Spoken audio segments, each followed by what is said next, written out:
Margaret Nyakango has flagged suspicious spending in government ministries where billions of taxpayers' cash have been reallocated to various state departments, ostensibly to pay pending bills. On the spot is the 9.8 billion shillings reallocated to President William Ruto's flagship project, the Affordable Housing Project from the National Housing Corporation, to clear questionable pending bills. Also flagged was 75 million shillings meant to fight locust invasion, despite no documented cases of locust invasion for the last 6 months. Apollo Kamau explains. To Parliament.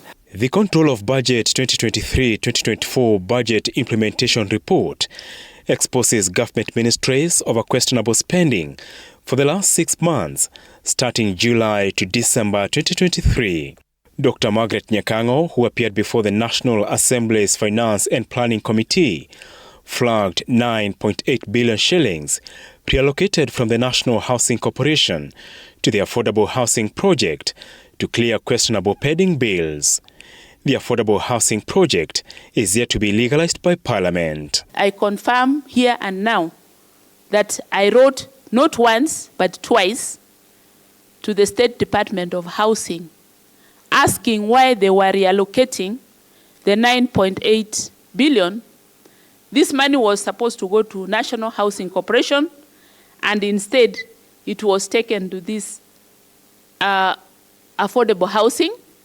I asked for the details, and I was not provided with these details. I was told it was to settle pending bills. Also on the spot is the reallocation to fight locust invasion for 75 million shillings under the State Department for Crop Development, despite lack of a notable locust invasion in the last 6 months.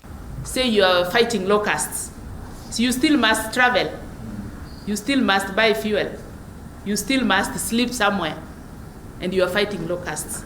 So under the locust program, the whole program, these costs are budgeted under the development. The State Department for Correctional Services is also on the spot for reallocating 217 million shillings to clear pending bills. According to the Control of Budget, the reallocations were done to skip restrictions on expenditure from the initial budgetary allocations. The fact that we don't seem to handle this grave matter of privilege of public funds could be because the people never change. And every regime after the other, the people that change is the PS and the CS, and everyone else remains.